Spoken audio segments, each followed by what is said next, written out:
platform.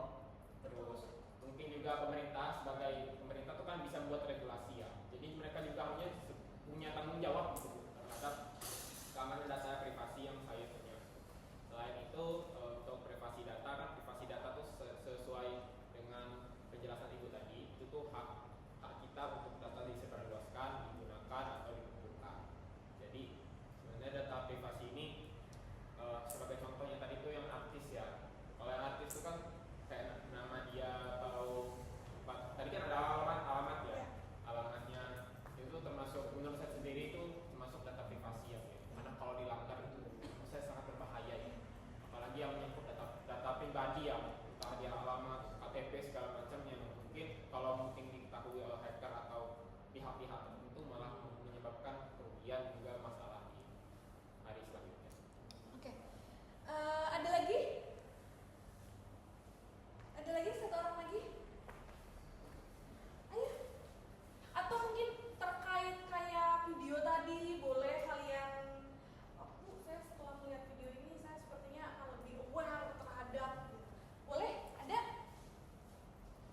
Ada? Boleh? Terakhir, satu orang yang mahasiswa yang bisa membantu saya. Iya, silakan. Kamu tidak ingin mencoba? Saya. Iya. Iya, ya boleh. Oke, tepuk tangan dulu ya buat siapa? Herman. Jadi kesimpulan pembelajaran mata kuliah kita pada hari ini yaitu menyuruh kita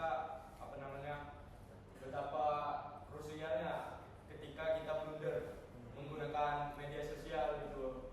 Karena kalau kita tidak sengaja atau terpost data-data yang sensitif, itu bisa berakibat fatal kepada diri kita, yang akhirnya itu memungkinkan kejahatan ke diri kita sendiri dan bisa membahayakan diri kita. Mungkin itu saja. Ya. Baik, tepuk tangan sekali lagi buat Iya. Oke, mungkin sekarang kesimpulan penutup dari saya ya. Jadi tadi kita sudah mengetahui apa itu definisi dari privasi data, apa itu definisi dari keamanan data. Keamanan data adalah upaya untuk melindungi data kita. Tapi privasi data adalah hak individu bagaimana data dikumpulkan, digunakan, dan disebarluaskan. Gitu ya. Nah, dari beberapa kasus yang tadi kita pelajari, bahkan dari video dan pertanyaan-pertanyaan yang di awal kita pelajari, kita bisa mengetahui bahwa ternyata seperti yang tadi disampaikan oleh Herman dan Armiza, kita harus lebih hati-hati dalam menyebarkan informasi pribadi kita. Sebelum benar-benar saya tutup, mari kita tonton satu video terakhir yang dimana sebenarnya satu video ini menggambarkan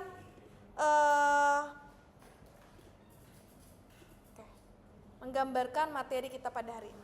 3 small steps for a man, a giant leap for cybersecurity. Often we are in a hurry to download something for free, respond to an urgent email, grant access permissions to an app, or connect to a Wi-Fi network. Hold on. Are you reacting or are you thinking and acting? What happens when you click on something malicious?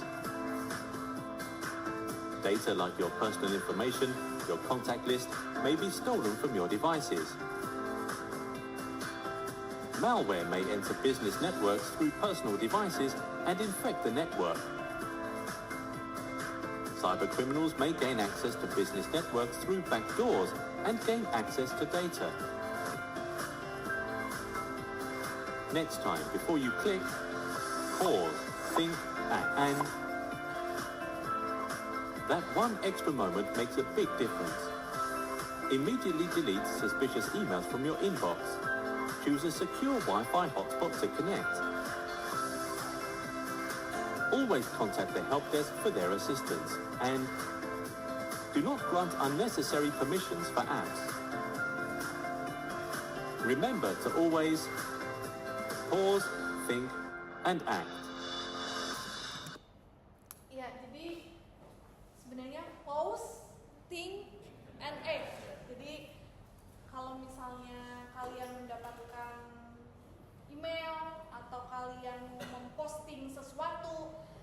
berhenti dulu sejenak, kita pikirkan dulu kira-kira sebentar saja, hanya sebentar saja kita pikirkan kira-kira apa konsekuensi dari yang akan kita lakukan, baru kita beraksi, bertindak, kita posting atau kita sebarluaskan. Seperti itu ya. Oke, baik.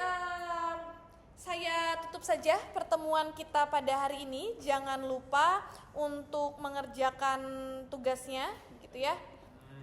Saya tutup pertemuan hari ini. Selamat pagi semuanya dan